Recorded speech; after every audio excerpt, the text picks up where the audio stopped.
Chemical hair டைக்கு bye சொல்லிட்டு natural hair டைக்கு ஹை சொல்லுங்க. அமோனியா சல்ஃபேட் பிபிடி இல்லாமல் தயாரிக்கப்பட்ட ஜிகே நேச்சுரல்ஸோட நேச்சுரல் பிளாக் ஹேர் டை. தீவிரவாதம் அந்த டெல்லி அந்த தீவிரவாதிகள் 8 பேரை பிடிச்சாங்க, 6 பேர் இங்கே பிடிச்சாங்க, 2 பேரை எங்கேயோ அவங்க வெளியூருக்கு தப்பிச்சு போக வெளி மாநிலத்தில் அங்கே பிடிச்சிருக்காங்க. லஷ்கர்-இ தொய்பாவோட தொடர்பில் இருக்காங்க, பாகிஸ்தான் லஷ்கர்-இ தொய்பாவோட. இப்படிப்பட்டவங்க இங்கே தங்கி இருக்கும்போது தமிழ்நாடு போலீஸ் இவங்களை கண்காணிக்க வேணுமா இல்லையா? தமிழ்நாடு போலீஸுக்கு தான் வேறு வேலை இருக்கு. யார் ஆட்சிக்கு எதிராக விமர்சனம் பண்ணுறானோ அவனெல்லாம் பிடிச்சி உள்ளே போடணும், இந்த ஃபார்வேர்டு மெசேஜ் போட்டணும் உள்ளே போடணும். இந்த பாட்டி போஸ்டர் மேலே செருப்பு தூக்கி போட்டுச்சுன்னா அதுக்கு ஒரு 20 தனிப்படை வச்சு அந்த பாட்டியை பிடிக்கணும். அந்த பாட்டியை ஃபோட்டோ எடுத்த பையனை பிடிக்கிறதுக்கு ஒரு 5 தனிப்படை வச்சு பிடிச்சாங்க. எவ்வளவு முக்கியமான பணிகள் அவர்களுக்கு இருக்கிறது. அவர் வரமாட்டார்னு தெரிஞ்சுக்கிட்டு தைரியமாக சும்மா அப்படி ஒரு இந்த மடாஸ் பாட்சியில் ஊடு கட்டி விளையாடுறதுன்னு சொல்லுவாங்க. அந்த மாதிரி சவால் விடுறாரு நம்ம தெரியல. முதல்வர் வரமாட்டார் அப்படின்னு. சரி, நம்ம இப்படி சொல்லலாம், முதல்வர் துண்டு சீட்டும் எடுத்துகிட்டு வரக்கூடாது, விஜய் அவர்கள் A4 ஷீட்டும் எடுத்துகிட்டு வரக்கூடாது.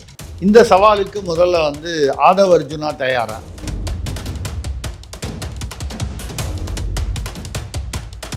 அவர் விஜய் தான் சொன்னாங்க, உதயநிதி அவர்கள் துணை முதல்வர், இன்னும் யாரோ ஒரு பேர் சொன்னீங்களே, கமலஹாசன் அவர்கள்.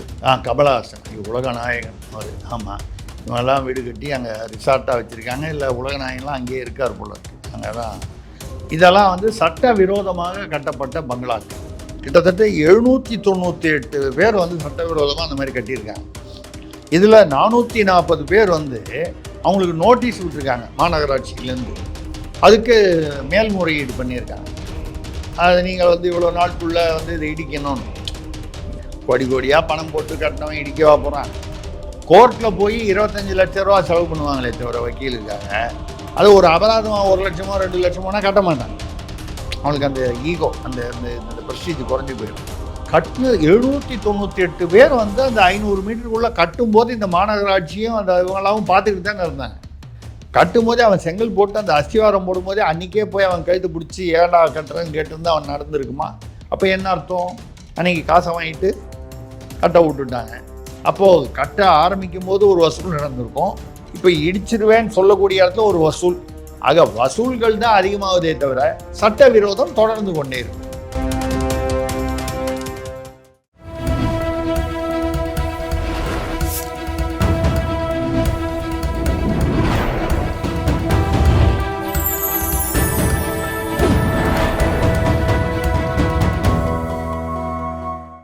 சேனல் 5 தமிழ் நேயர்களுக்கு வணக்கம். திருசக்தியாரின் கேள்வி பதில் நிகழ்ச்சிக்கு உங்களை அன்புடன் வரவேற்கிறேன். சார் ரெடியா இருக்காரு, வாங்க கேள்விகளை கேட்கலாம். சார் வணக்கம். வணக்கம். ஆரம்பிச்சிடுமா சார்? ஆமாம், உங்களுக்கு மங்களகரமான வெள்ளிக்கிழமை வாழ்த்துக்கள். சொல்லுங்க. ஓகே சார், முதல் கேள்வி சார், கண்ணகி நகர்ல இருந்து குமார் கேட்கிறார். கோவை மக்கள் பக்கத்து ஊரை கெடுப்பவர்கள் என்று கரூர் கூட்டத்தில் MP தயாநிதி மாறன் பேசியிருக்கிறாரே, அவருக்கு ஏன் அந்த கோவை பேரில் என்ன கோவம்னு தெரியல. பொதுவாக மேற்கு தமிழ்நாடு திமுகவிற்கு அவ்வளவு சாதகமாக இருக்காது, அதிமுகவுக்கு தான் சாதகமான ஒரு அது. அப்படி பார்க்க போனால் சென்னை டெல்டா பகுதிகள் திமுகவுக்கு சாதகமானது, கோட்டைன்னு ஒரு காலத்தில் சொல்லுவாங்க. இப்போ வரக்கூடிய புதிய மாற்றங்கள்லாம் வர வர அரசியல் சூழ்நிலைகள் எப்படி மாறும், தேர்தல் சூழ்நிலைகள் தெரியாது. அப்போது கோவையில் அதுலேயும் அவர் பேசும்போது, தயாநிதி மாறன் அவர்கள் பேசும்போது, நமது நிழல் முதலமைச்சர் என்று அன்புடன் அழைக்கப்படும், அமைச்சர் பதவியே இல்லாமல் நிழல் முதலமைச்சர் போல செயல்படக்கூடிய அதிகாரம் பெற்ற செந்தில் பாலாஜி அவர்கள் மேடையில் இருந்திருக்கிறார். அவரும் அதை கைதட்டி ரசித்து சிரித்திருக்கிறார். இந்த கோவைக்காரங்க தான் பக்கத்து ஊருக்காரங்களை கெடுத்துருவாங்க. அது கோயம்புத்தூர்காரங்க என்ன பாவம் பண்ணாங்கன்னு தெரில. எனக்கு என்னமோ இது முத்துசாமியை தான் இவங்க கிண்டல் பண்ணுறாங்களோன்னு தோணுது. கோயம்புத்தூரை சேர்ந்த திமுக பெரிய புள்ளி யார்? கோவை ஈரோடு பகுதியை சேர்ந்தவர் முத்துசாமி. அதிமுகலேருந்து வந்தார். அப்படி பார்க்க போனால் செந்தில் பாலாஜியுமே அதிமுகலேருந்து தானே வந்தார். அதனால் அந்த முத்துசாமியை கிண்டல் பண்ணுறதுக்காக, ஏன்னா அவர் வேறு பார்த்தீங்கன்னா செந்தில் பாலாஜி டாஸ்மாக் அவருடைய இது முடிஞ்சது பிறகு முத்துசாமி தான் டாஸ்மாக் இப்போவும் வரைக்கும் அமைச்சராக இருக்கார். அவர் வந்து செந்தில் பாலாஜி அளவுக்கு ஒரு கால் ஒத்துழைக்கவில்லையோ டாஸ்மாகில், அதனால் இப்படி அவரை வந்து வாடுறாங்களான்னு தெரியல. ஆனால் நீங்கள் முத்துசாமியை சொல்வதா இருந்தால் முத்துசாமியை டைரெக்டாக சொல்லிட்டு போகலாம். அதுக்காக கோயம்புத்தூர் ஒரு ஊர் மக்களையே வந்து அவர்கள் பக்கத்து ஊர்காரர்களை கெடுப்பவர்கள். அதாவது செந்தில் பாலாஜி வந்து வாயில் விரல் போட்டால் கடிக்க தெரியாத பச்சை குழந்தை, கரூர் பக்கத்துலன்னா அவர் தானே பக்கத்து மாவட்டம், அதை வந்து கோவைக்காரங்க கெடுத்துட்டாங்க. இல்லைன்னா செந்தில் பாலாஜிக்கு வந்து அநேகமாக நம்ம வந்து பாரத ரத்னா வழங்கி அவருக்கு ஒரு மகாத்மா, 2ஆம் மகாத்மான்னு ஆக்கியிருக்கணும். 2ஆம் மகாத்மா செந்தில் பாலாஜின்னு அப்படின்னு நினைக்கிறாங்க போல இருக்குது திமுகவில். இதெல்லாம் வந்து பணமாக பாசமாக தான். யார் அதிகமாக பணம் கொடுக்குறாங்களோ அவங்களுக்கு 2ஆம் மகாத்மா கொடுப்பாங்க திமுகவில். இல்லை ஒரு கால் அவர் மோகன்தாஸ் கரம்சந்த் காந்தியுடைய அவரை 2ஆம் மகாத்மா ஆக்கிவிட்டு இவர் மூத்த மகாத்மான்னு கூட சொல்ல வாய்ப்பு இருக்குது. அதெல்லாம் வந்து இருக்க. ஆனால் ஒன்று என்ன புரிஞ்சுக்கணுன்னா, ஏற்கனவே உங்களுக்கு கோவை பக்கம் வீக்கானது திமுகவுக்கு. இப்போ கோவை மக்களை வந்து மற்றவங்களை கெடுக்கிறவங்கன்னு சொன்னீங்கன்னா, கோவையில் உள்ள மக்களே தேர்தல் அன்னைக்கு ஞாபகம் வச்சுங்க, திமுககாரங்க என்ன சொன்னாங்கன்னு ஞாபகம் வச்சுங்க. அவ்வளோதான் சொல்லலாம் நம்ம. Okay sir. அடுத்ததாக மதுரையிலிருந்து மணிவண்ணன் கேட்கிறார், திருப்பூர் பகுதிகளில் 6 பங்களாதேசிகள் பாகிஸ்தான் தீவிரவாத இயக்கங்களுடன் தொடர்பு கொண்டிருந்ததாக டெல்லி போலீஸ் வந்து கைது செய்திருக்கிறது. தமிழ்நாடு போலீஸ் என்ன செய்கிறது? எவ்வளோ வேலை இருக்குங்க தமிழ்நாடு போலீஸுக்கு. இந்த தீவிரவாதம் அந்த டெல்லி அந்த தீவிரவாதிகள் 8 பேரை பிடிச்சாங்க, 6 பேர் இங்கே பிடிச்சாங்க, 2 பேரை எங்கேயோ அவங்க வெளியூருக்கு தப்பிச்சு போக வெளி மாநிலத்தில் அங்கே பிடிச்சிருக்காங்க. லஷ்கர் இ தொய்பாவோட தொடர்பில் இருக்காங்க. அவங்க வந்து டெல்லி செங்கோட்டை, அயோத்தி கோயில், மதுரா, அப்புறம் காசி கோயிலெலாம் வந்து வெடி வைத்து வெடிகுண்டு நிகழ்த்துவதற்காக அதற்கான திட்டமிடுதலில் இருக்காங்க பாகிஸ்தான் லஷ்கர் இ தொய்பாவோட. இப்படிப்பட்டவங்க வந்து இங்கே வந்து தங்கி இருக்கும்பொழுது தமிழ்நாடு போலீஸ் இவங்களை வந்து கண்காணிக்க வேணுமா இல்லையா? தமிழ்நாடு போலீஸுக்கு தான் வேறு வேலை இருக்கே. யார் வந்து ஆட்சிக்கு எதிராக விமர்சனம் பண்ணுறான்னா அவனெல்லாம் பிடிச்சி உள்ளே போடணும், இந்த ஃபார்வேர்டு மெசேஜ் போட்டணும் உள்ளே போடணும், இந்த பாட்டி வந்து போஸ்டர் மேலே செருப்பு தூக்கி போட்டுச்சுன்னா அதுக்கு ஒரு 20 தனிப்படை வச்சு அந்த பாட்டியை பிடிக்கணும், அந்த பாட்டியை ஃபோட்டோ எடுத்த பையனை பிடிக்கிறதுக்கு ஒரு 5 தனிப்படை வச்சு பிடிச்சாங்க. எவ்வளவு முக்கியமான பணிகள் இவர்களுக்கு இருக்கிறது. இப்படி இருக்கும்போது இந்த தீவிரவாத சம்மந்தப்பட்ட ஆட்கள்லாம் வந்து நாங்கள் பிடிக்கிற அளவுக்கு நீங்கள் வந்து எதிர்பார்க்கக்கூடாது. நாங்கள் அந்த மாதிரி முக்கியத்துவம் இல்லாத வேலைகளில் நாங்கள் இருக்க மாட்டோம். இந்த பாட்டியை பிடிக்கும் அந்த மாதிரி வந்து தமிழ்நாட்டிற்கே தலையாய பிரச்சனையாக இருக்கக்கூடிய அந்த விஷயங்களை தான் நாங்கள் கவனிப்போம். அதனால் தீவிரவாதிகள்லாம் டெல்லி போலீஸ் வந்து பார்த்துக்க வேண்டியதுதான். அடுத்ததாக ரவி செய்யாறிலிருந்து கேட்கிறார், தமிழ்நாடு மதுக்கடைகளை குறைக்காதது கவலை அளிக்கிறது. போதைப் பொருள் புழக்கத்தை கட்டுப்படுத்த வேண்டும். போதைப் பொருள் தடுப்பை திமுக தேர்தல் வாக்குறுதியாக அளிக்க வேண்டும் என்கிறாரே திருமா. கிட்டத்தட்ட அதை வந்துடுச்சு தேர்தல், இன்னொரு 10 நாளில் அறிவிச்சிருவாங்க. 5 வருஷமாக இதை பற்றி ஒன்றும் இல்லை. நடுவில் வந்து மதுவிலக்கு மாநாடுன்னு ஒன்று நடத்தினார். அதில் தமாஷ் என்னென்னா, அந்த டாஸ்மாக்கு யார் அமைச்சர், திமுக டாஸ்மாகை வந்து இன்று வெற்றிகரமாக நடத்தி கொண்டிருக்கும், நாங்கள் 500 கடைகளாக குறைப்போம் என்று சொல்லி அந்த FL1 FL2ன்னு வந்து சட்ட ரீதியாகவும் சட்ட விரோதமாகவும் வந்து நிறைய டாஸ்மாக் கடைகளுடைய பல்கி பெருகி இருப்பதற்கு காரணமாக திமுகலேருந்து 2 அமைச்சரை கூப்பிட்டு மதுவிலக்கு மாநாடுன்னு ஒன்று நடத்தினார். அது வந்து கேலிக்குரியதாகவும் கேள்விக்குரியதாகவும் இருந்தது. யாரையோ கூப்பிட்டு, திருடனையே கூப்பிட்டு அதாவது அவங்ககிட்ட வந்து சாவியை கொடுத்துட்டு நாங்கள் பாதுகாப்பாக இருக்கிறோம் அப்படின்னு சொல்கிற மாதிரி இருக்குது. யார் மதுவிலக்கு இல்லாமல் மது வந்து இப்படி பரவுவதற்கு காரணமாக இருக்காங்களோ அந்த அமைச்சரவையிலேருந்து 2 பேரை கூப்பிட்டு நீங்கள் மதுவிலக்கு மாநாடு நடத்தி என்ன பிரயோஜனம்? சரி, மாநாடு நடத்துனீங்களா, அவங்க என்ன பண்ணாங்க? அதுக்கப்புறம் ஒரு கடை குறைச்சாங்களா? எங்கேயாவது குறைச்சா மாதிரி தெரிஞ்சுதா? எல்லாம் அறிவிப்பு வந்ததா? ஒன்றும் இல்லை. அதுக்கப்புறம் தான் பார்த்தீங்கன்னா தீபாவளிக்கு 710 கோடி, பொங்கலுக்கு 910 கோடின்னு வந்து அமோகமாக விற்குது. இது கணக்கில் வர்றது, கணக்கில் வராது என்னன்னு தெரில.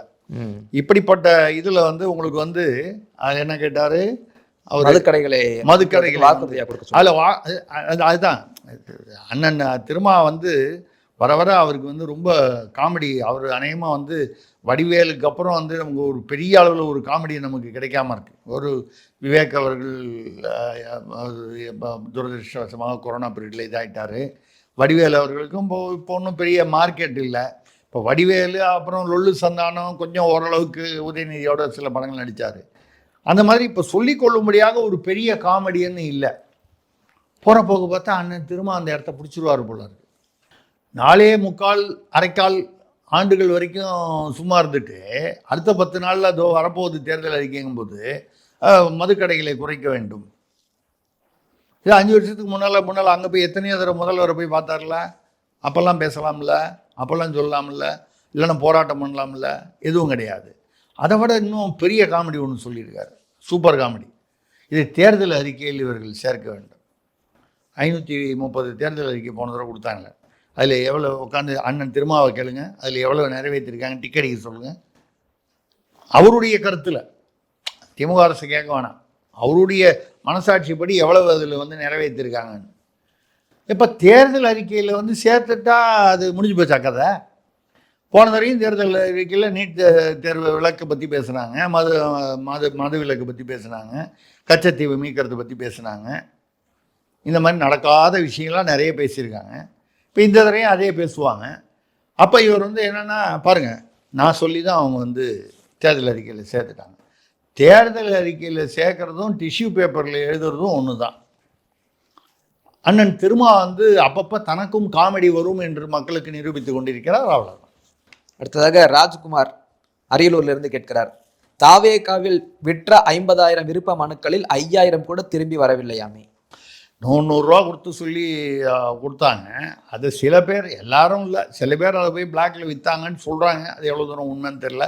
அப்படி வாங்கிட்டு போய் தான் ஒருத்தர், இந்த வடநாட்டு சூரஜ் ஒருத்தர் அந்த இறந்து போயிட்டார். அந்த ஒரு இந்த நிர்வாகி, அவர் நிர்வாகியே இல்லை. இப்போ நிர்வாகிக்கு கொடுத்த பாசை வேற ஒருத்தர் பிளாக்ல வாங்கிட்டு போய் உள்ளே போகிறாருன்னா, இது இவங்களுக்கு வந்து இந்த நிர்வாகி பாசு, அரசியல், இந்த சினிமா டிக்கெட்டு பிளாக் எல்லாம் வந்து ஒன்று தான். சினிமாவுக்கும் அரசியலுக்கும் வித்தியாசம் இன்னும் அவங்களுக்கு புரியலன்றது தலைவர்லேருந்து தொண்டர் வரைக்கும் தெரியுது. 5,000 தான் வந்து திரும்பி வந்திருக்குனால அதில் நம்ம கேள்விப்பட்ட தகவல் வந்து பல தொகுதிகளுக்கு வந்து ஆளே வரலன்னு. இப்போது 5,000 வந்ததுன்னா 5,000 வந்து 234 சரிசமமாக வந்திருக்குன்னு சொல்ல முடியாது. ஒரு தொகுதியில் 20 பேர் இல்லை 50 பேர் கூட கேட்டிருப்பான். ஒரு உதாரணமாக சொல்கிறேன், வேட்பு மனு போட்டிருக்கலாம். ஏன்னா அது வந்து 10,000 ரூபா பணம் கட்டி டெபாசிட் பண்ணணும். இந்த 10,000 ரூபா பண்ணால் அவன் ஏதோ ஒரு அட்லீஸ்ட் சீரியஸாக இருக்கான். 100 ரூபா வாங்கிட்டு போகிறவன் அந்த அப்ளிகேஷன் வாங்கி கழிச்சு போட்டு கூட போயிடுவான். ஏன்னா 10,000 ரூபா கட்டுறவன் கொஞ்சம் சீரியஸாக யோசனை பண்ணுவான். பல தொகுதிகளில் அதாவது மொத்தம் 5,000 தான் வந்திருக்குன்றது மட்டும். 5,000ன்னு பார்த்தீங்கன்னா நீங்கள் என்ன ஆவரேஜாக ஒரு தொகுதிக்கு வந்து ஒரு சுமார் வந்து என்ன ஒரு 30-40க்கு மேலே வந்திருக்க முடியாது. 234 தொகுதிக்கு ஒரு தொகுதிக்கு வந்து 100 வந்திருந்தா கூட 23,400. 5,000 அதில் 5 அது 1/5 தான் வந்ததுன்னா அப்போ உங்களுக்கு எவ்வளோ வந்தது அப்படின்னு பார்த்தீங்கன்னா ஒரு 20 வச்சிங்கன்னா கரெக்டாக வரும்.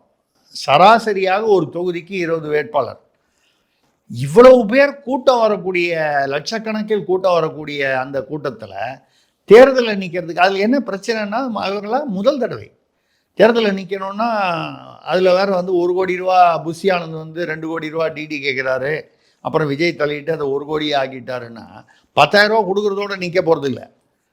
அந்த வேட்பாளர் இதுக்கு போய் நீங்கள் வந்து நீ ரெடியாப்பா, அவனுக்கு என்ன பின்னணி இருக்குது, சமூக பின்னணி என்ன இருக்குது, சமுதாய பின்னணி என்ன இருக்குது, ஜாதி பின்னணி எல்லாத்தையும் கேட்டுட்டு 1 கோடி ரூபா டிடி எடுத்துகிட்டு வந்திருக்கியான்னா, எடுத்துகிட்டு வரலன்னா அப்போது அவர் செலக்ட் ஆக மாட்டார். இந்த 10,000 ரூபாயும் போயிடும். 10,000 ரூபாங்கிறது நான் ரீஃபண்டபிள். அப்போது இவ்வளவு கூட்டம், இவ்வளோ அடுத்தது வந்து நாங்கள் தான் வந்து அடுத்த முதல்வர் அப்படின்லாம் பேசக்கூடியவங்களுக்கு 50,000 அப்ளிகேஷனில் 10% தான் திரும்பி வந்திருக்கு.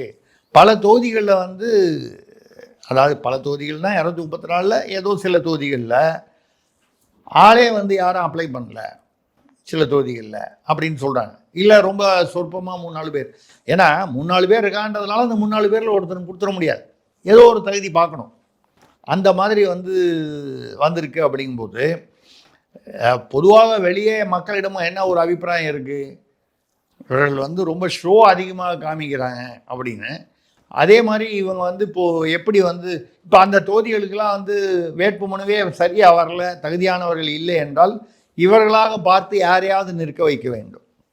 அப்படி நிற்க வைக்கும்போது அவருடைய தகுதி, அவருடைய பின்னணி என்னன்றதெல்லாம் பார்க்கும்பொழுது ஒரு புது கட்சிக்கு இவ்வளவு ஆர்வமாக கூட்டம் வருகிறதே தவிர தேர்தல்னு வரும்போது சீரியஸாக யாரும் வரல அப்படிங்கிறது ஒரு பின்னடைவாக தெரியுது. அதனால் ஒரு வாரம் தள்ளி போட்டிருக்காங்க அந்த இதை கூட, அந்த வேட்புமனு சப்மிஷனை.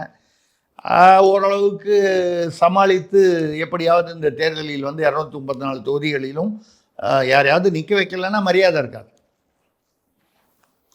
இல்லை நாங்கள் வந்து இப்போ கூட்டணி இருந்தால் பரவாயில்ல, இது வரைக்கும் யாரும் கூட்டணி இல்லை. இப்போது பண்ருட்டியார் மட்டும்தான் கூட்டணின்னு அதுவும் அவர் சைடில் பேசுகிறாரு. பண்ருட்டியார் பின்னால் யார் இருக்காங்க, என்ன பெரிய கட்சி இருக்குது, அது அங்கீகரிக்கப்பட்ட இப்போ தான் ஆரம்பிக்கப்பட்ட கட்சி. அப்படி இருக்கும்பொழுது இது வந்து ஒரு, அதாவது விஜய் என்பது ஒரு மிகப்பெரிய மாயை அப்படிங்கிற மாதிரி ஒரு பிம்பம் தான் இப்போ இருக்குது. நாளடைவில் தேர்தலுக்குள் அது வந்து அவர்களுக்கு நம்பிக்கை சின்னமாக மாறும் என்று எதிர்பார்ப்போம். அடுத்ததாக திருவண்ணாமலையிலிருந்து சாய்குமார் கேட்கிறார், தமிழ்நாடு மின்சார ஊழியர்கள் மற்றும் ஒப்பந்த தொழிலாளர்கள் கூவமாற்றில் இறங்கி போராட்டம் நடத்தியுள்ளார்களே. இல்லை, எப்படியோ அந்த அரசு ஊழியர்கள்லாம் அந்த நாமம் போட்டுட்டு இருந்தாங்க. அப்புறம் உடம்பெல்லாம் வந்து இந்த இந்த எழுத்துக்கள்லாம் போட்டு பெயிண்ட்டை அடிச்சுக்கிட்டு இருந்தாங்க. அப்புறம் சட்டையை ஊற்றுட்டு அந்த என்ன சொல்கிறது, சட்டை இல்லாத போராட்டங்கள் இப்படி. அப்புறம் வந்து யோகா போஸ்டில் போராட்டம், ஒத்தைக்காலில் நிற்பது, என்னெல்லாமோ பண்ணி பார்த்துட்டாங்க. அரசாங்கம் எதுக்கும் செவி சாய்க்கிற மாதிரிலே எல்லாத்தையும் தூக்கி குண்டு கட்டாக பஸ்ஸில் போட்டு கொண்டு போய் எங்கேயோ வெளியே விட்டுறாங்க. இப்போ ஒரு வேறு ஒரு வினோத முயற்சியாக கூவத்தில் வந்து இறங்கி அப்படின்னு. ஐயா, இது திமுக ஆட்சி, நல்ல ஞாபகம் வச்சுக்கிட்டு அரசு ஊழியர்கள் புரிஞ்சுங்க. கலைஞர் காலத்தில் வந்து இல்லாத முதலே இருப்பதாக சொல்லி வந்து ஒரு திட்டாத 3 கோடியோ 4 கோடியோ நிதி ஒதுக்குனாங்க.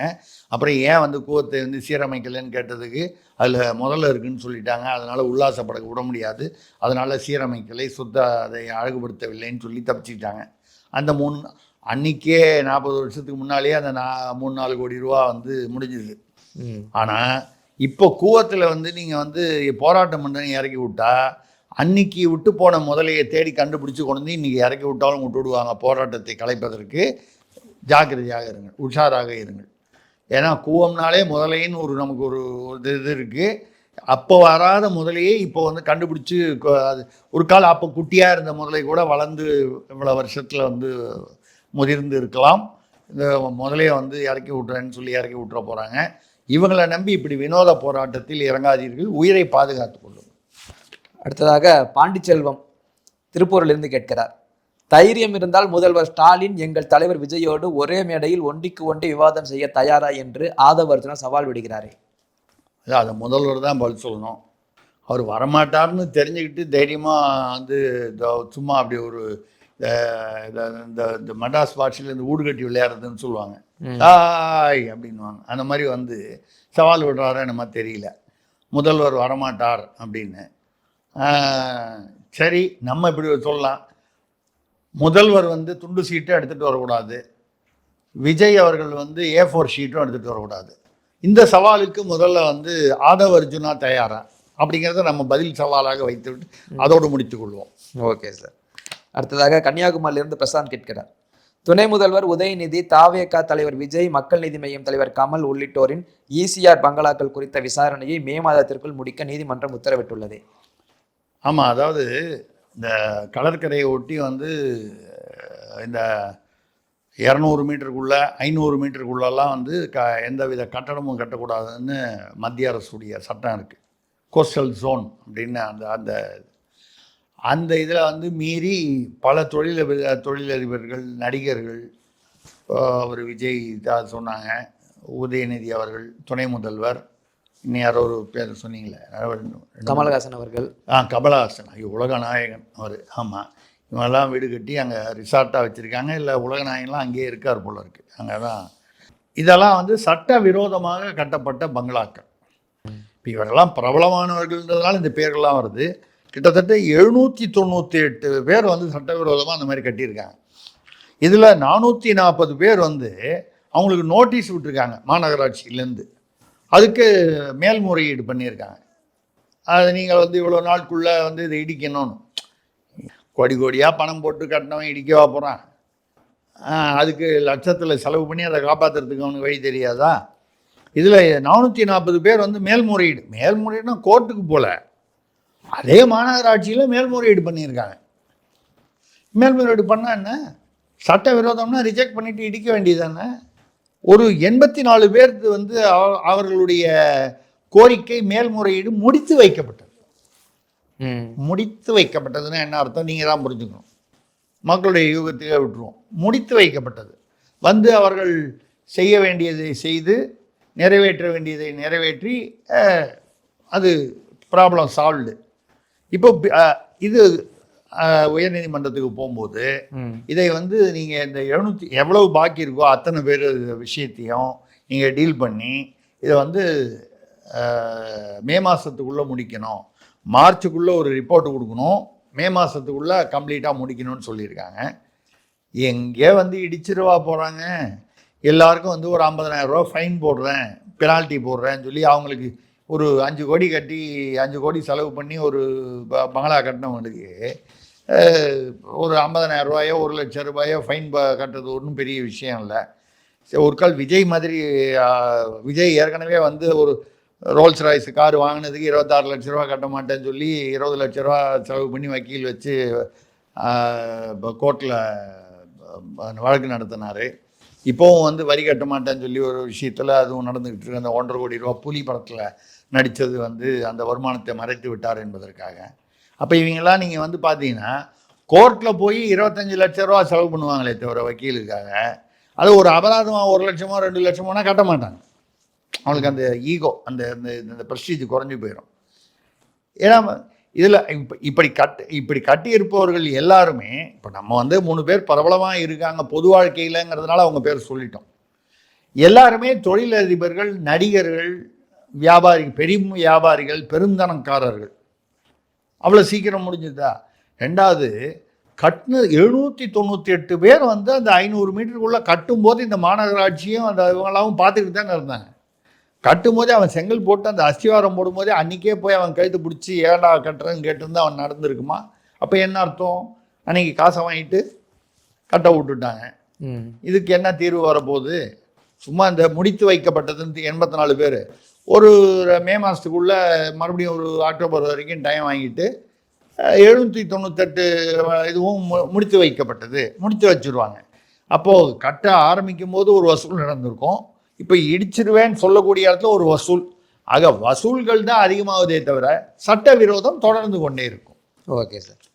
அடுத்ததாக சென்னையிலிருந்து மோகன் கேட்கிறார், கும்பகோணம் வரதராஜ பெருமாள் கோவில் ஸ்ரீதேவி பூதேவி சமேத அத்திவரதர் 2013க்கு பிறகு மார்ச் 1 முதல் 10 வரை சுரங்க அறையிலிருந்து பக்தர்கள் தரிசனத்திற்கு வைக்கப்படுகிறதாமே. அதாவது இங்கே காஞ்சிபுரத்தில் அத்திவரதர் அதே மாதிரி 12 வருஷத்துக்கு ஒரு தடவை தான் அந்த தண்ணியில் மூழ்கி அவரை வச்சுருப்பாங்க. அதிலேருந்து வெளியில் எடுத்து தரிசனத்திற்காக அந்த ஏதோ ஒரு குறிப்பிட்ட காலம் வருவார். அதே மாதிரி அங்கேயும் ஒரு கும்பகோணத்துலேயும் ஒரு வரதராஜ பெருமாள் கோயிலில் ஒரு அத்திவரதர்ன்றது மரத்தால் செய்யப்பட்ட, பொதுவாக வந்து விக்கிரகம்ங்கிறது வந்து கல்லால் செய்யப்படுவது, நம்ம கருங்கல்லால் செய்யப்படுது. தமிழ்நாட்டை பொறுத்த வரைக்கும் நீங்கள் வட இந்தியாவிலலாம் பார்த்தீங்கன்னா அந்த வெள்ளை மார்பிள் கல்லில் இருக்கும், இங்கெல்லாம் வந்து கருங்கல்லில் தான் இருக்கும். அது வந்து அந்த அத்திவரதர்ங்கிறது வந்து என்னன்னு கேட்டிங்கன்னா அந்த ஃபிக் ட்ரீ அப்படின்னு சொல்லக்கூடிய அத்தி மரம், அந்த அத்தி மரத்திலேருந்து செய்வதனால் அது அத்திவரதர். வரதராஜ பெருமாள் அத்தியில் செய்யப்பட்டவர், மரத்தில் செய்யப்பட்டவர். அது விசேஷமானது என்ற ஒரு நம்பிக்கை. இது மார்ச் 1ஆம் தேதியிலேருந்து 10ஆம் தேதி வரைக்கும் வருது. அப்படின்னா என்ன அர்த்தம்? பகுத்தறிவாளர்களுக்கு உண்மையாக சொல்ல போனால் திராவிடத்துக்கு 10 நாள் லீவு. எனக்கு கிட்ட போன தடவை காஞ்சிபுரத்தில் தானே நடந்தது. விஐபி பாஸு விவிஐபி பாஸ் வாங்கினவங்க யாருன்னு பார்த்தா திராவிட கழகம், திமுக.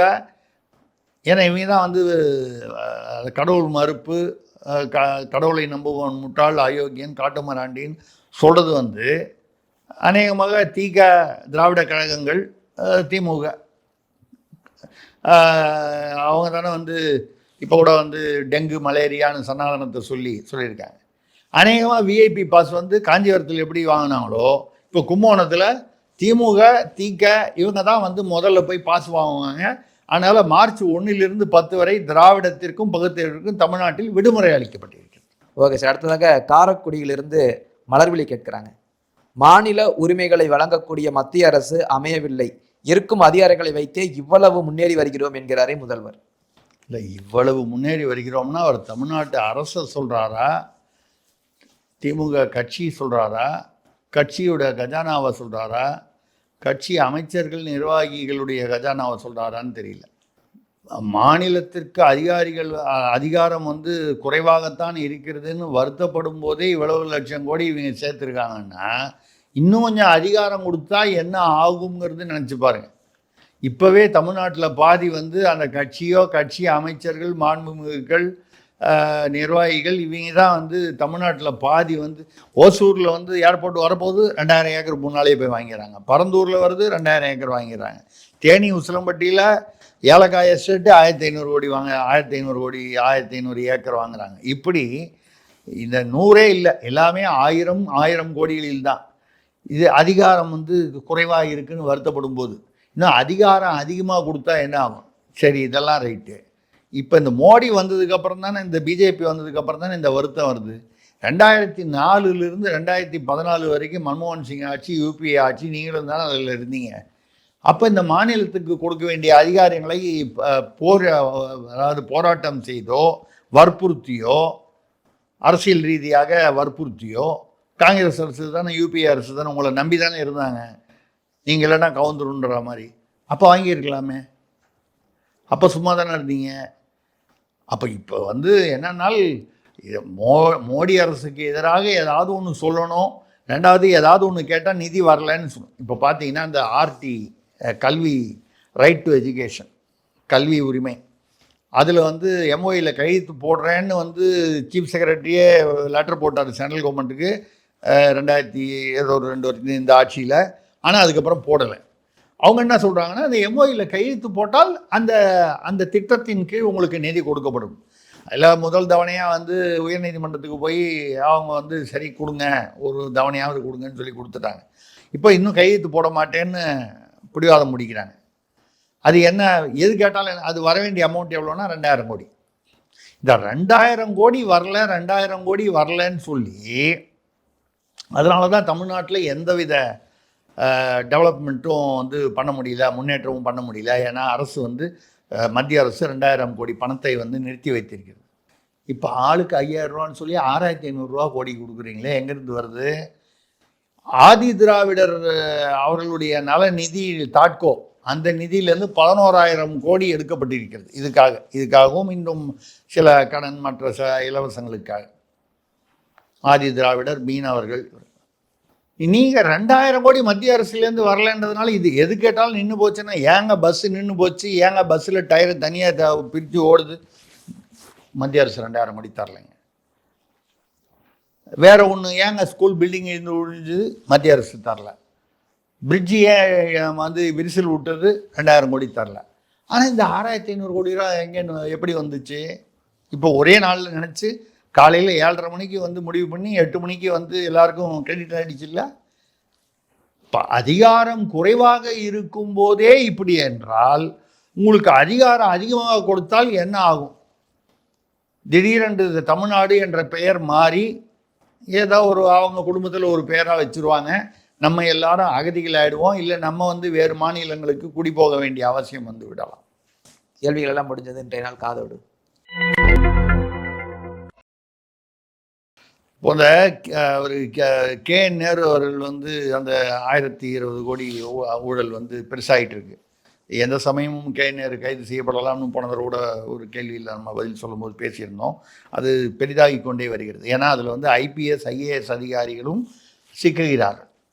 அப்படி வரும்போது அப்படி என்ன அர்த்தம்னு பார்த்தீங்கன்னா, அப்படின்னா ஒரு சிஸ்டமே, அதாவது முதலமைச்சர், துணை முதலமைச்சர் பேரெல்லாம் குறிப்பிடப்பட்டிருக்கு. பார்ட்டி ஃபண்ட்ஸ் வாங்கினாங்கன்னு சொல்லி 7.5% 10% கமிஷன். அப்புறம் அமைச்சர், அதுக்கப்புறம் அதிகாரிகள், அதுக்கப்புறம் சில தனிநபர்கள். அதில் வந்து கிலாரின்னு ஒரு நிறுவனம் வந்து கான்ட்ராக்ட்.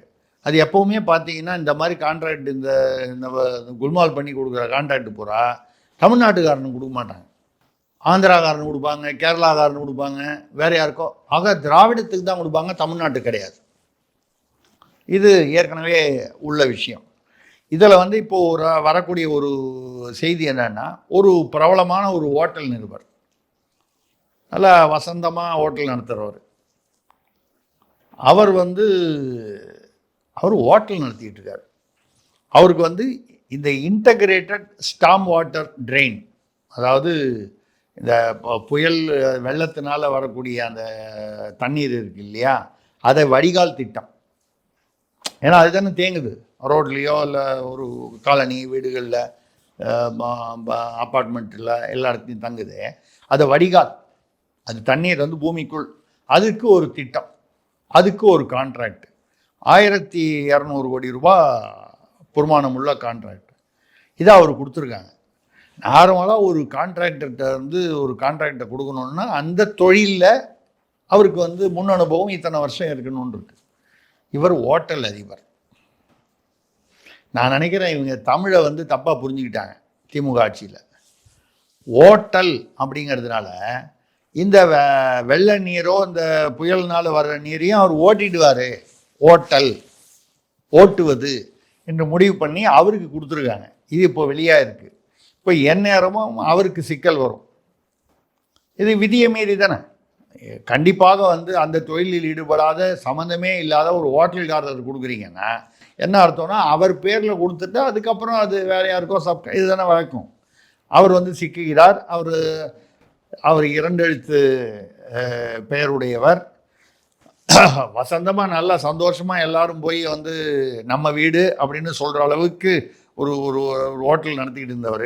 எல்லாரும் இது நம்ம வீடு மாதிரி அப்படின்னு சொல்கிற மாதிரி இப்போ அவர் இந்த சிக்கலில் மாட்டும் பொழுது இவருக்கு இதை கொடுத்த அந்த மாண்பும் சேர்ந்து மாட்டுகிறார். அந்த மாண்பு மற்ற அதிகாரிகளும். ஸோ இவர் வந்து சிக்குவதனால் மேலும் சில மாண்புகள் சிக்குவார்கள். இதே நேரு தொடர்பான விஷயங்களில் அவர் அந்த நேரு மட்டும் இல்லாமல் இன்னும் 2 அமைச்சர்களுக்கும் தொடர்பு இருக்கிறது. இது ஒரு என்ன சொல்கிறது, ஒரு நெட்வொர்க் அப்படின்னு சொல்லி ஒரு தகவல் வெளியாயிருக்கு. இது வந்ததுனால் தேர்தலுக்கு முன்னால் இது இன்னும் ஒரு பெரும் பரபரப்பாகும் என்று எதிர்பார்க்கலாம். Okay sir. கேள்விகளுக்கான பதில் மறுமை காதோடு மறுமை அடுத்த ஒரு நேர்காணலில் சந்திப்போம் சார். நன்றி. நன்றி, வணக்கம்.